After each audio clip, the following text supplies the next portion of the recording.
దానికి ముందుకు నన్ను తీసుకొచ్చినటువంటి వ్యక్తి మా నాగబాబు గారికి, అలాగే వేదిక అలంకరించినటువంటి ఎంపీలకు, ఎమ్మెల్యేలకు, జనసేన నాయకులకు అందరికీ కూడా ముందుగా నమస్కారాలు తెలియజేసుకుంటా ఉన్నాం. మీరందరూ కూడా 12 ఆవిర్భావ దినోత్సవాలు జనసేనకు సంబంధించి అటెండ్ అయి ఉంటారు. కానీ నాకు ఇది మొదటిది.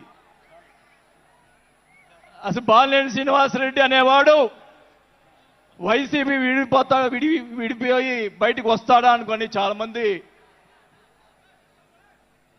మాట్లాడినటువంటి పరిస్థితులు ఉన్నాయి. నాకు క్షమించండి కొద్దిగా, ఎందుకంటే మొదటిసారి కాబట్టి ఒక 5 నిమిషాలు తీసుకుంటాను. దయచేసి మనోహర్ గారు క్షమించాలని కోరుకుంటా ఉన్నా. మొదటగా నాకు రాజకీయ భిక్ష పెట్టింది రాజశేఖర రెడ్డి గారు. రాజశేఖర రెడ్డి గారు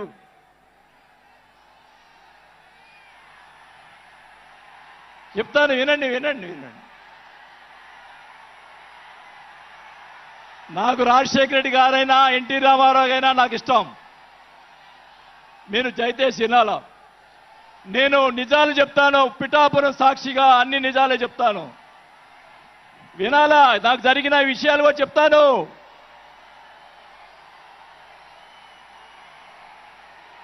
ఆ తర్వాత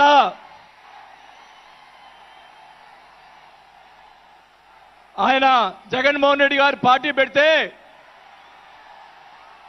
రాజకీయ భిక్ష పెట్టాడు కాబట్టి నేను మంత్రి పదవి వదులుకొని ఆయన వెంట నడిచాను.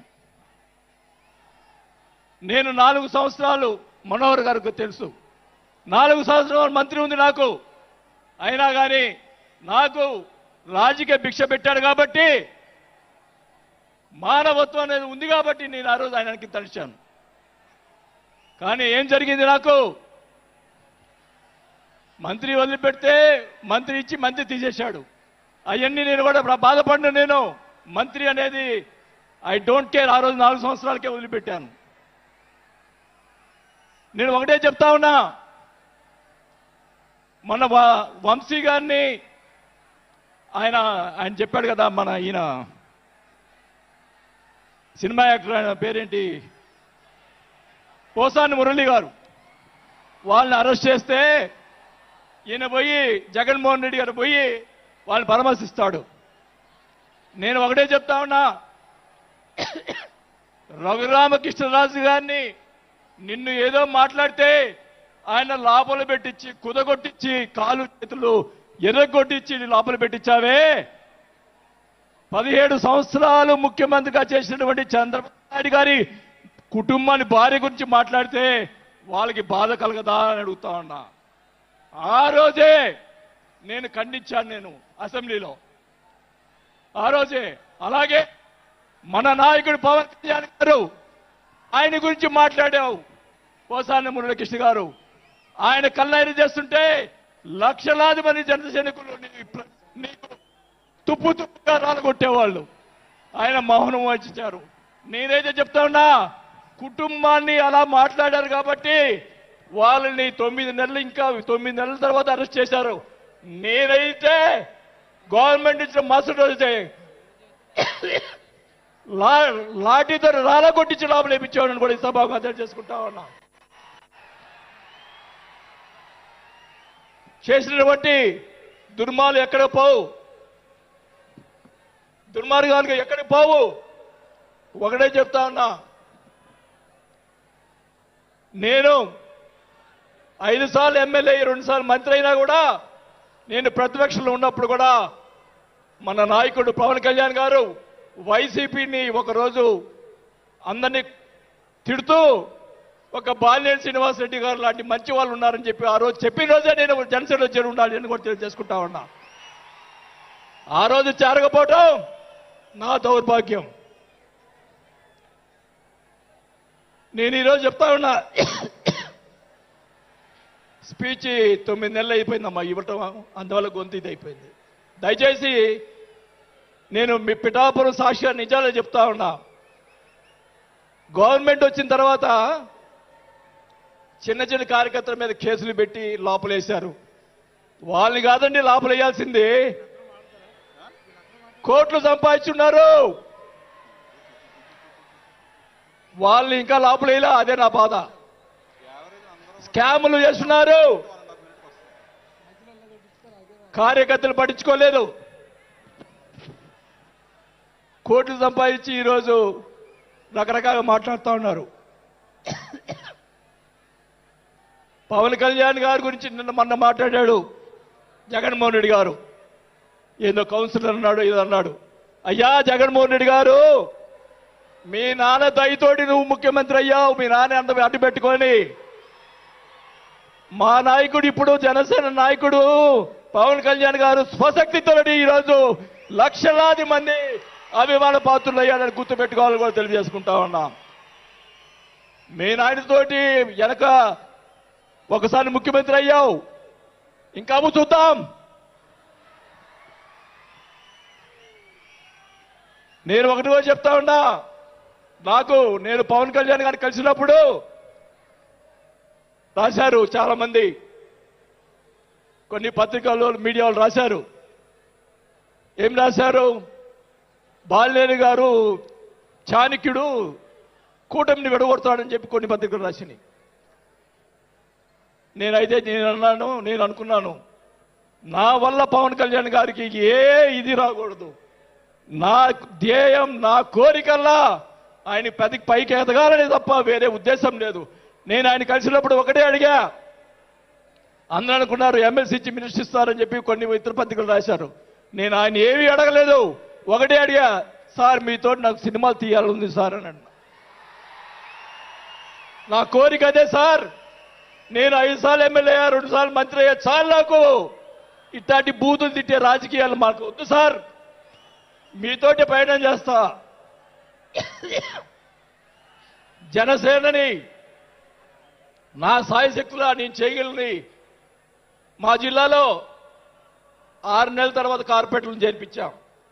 మీరు ఛాన్స్ ఇవ్వండి. మా జిల్లాలో జిల్లా పరిషత్తు అన్నీ కూడా జనసేన చేస్తానని కూడా భాగంగా తెలియజేసుకుంటా ఉన్నా. మాకు ఇవ్వండి ఛాన్స్. నన్ను ఆపద్దు. నాకు జరిగిన అన్యాయం మళ్ళా ఒకరోజు మీటింగ్లో చెప్తా. ఒకరోజు చెప్తే సరిపోదు, ఎందుకంటే టైం లేదు కాబట్టి. నాకు అన్యాయం జరిగిందని చెప్తా. జగన్మోహన్ రెడ్డి గారు చేసినటువంటి అన్యాయాలని చెప్తా, నాకు జరిగినటువంటి అన్యాయాలు. నేను ఒకటే చెప్తా ఉన్నాను సార్, మీకు కూడా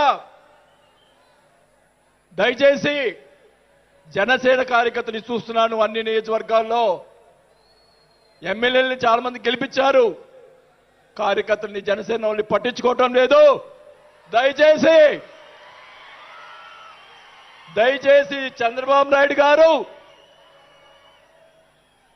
పవన్ కళ్యాణ్ గారు ఇద్దరు కూర్చొని ఒక ప్రెస్ మీట్ పెట్టి ఎమ్మెల్యేలందరికీ ఫిరాయించండి. జనసేన కార్యకర్తలు కూడా మీరు వాళ్ళకి రావాల్సినటువంటి రేషియో ప్రకారంగా వాళ్ళు కష్టపడి పనిచేశారు. ఇప్పుడు తెలియదు ఆ బాధ. రేపు ఎలక్షన్ తెలుస్తుంది. వాళ్ళు ఖర్చుని వాళ్ళు అడుగుతారు రేపు. దానికి సమాధానం చెప్పాల్సిన బాధ్యత ఆ ఎమ్మెల్యేలకు ఉంటుంది. కాబట్టి ఇద్దరు కూడా ఇప్పుడే వెంటనే అది చేస్తే మీకోసం ప్రాణాలు ఇచ్చేవాళ్ళు ఉన్నారు ఇక్కడ. అలాంటి వాళ్ళని మనం కాపాడుకోవాలి. కాబట్టి మీరు అంటే నేను ఇలా మాట్లాడుతున్నానని అనుకోకుండా మన నాయకుడు బాగుండాలని కోరుకోవాలి.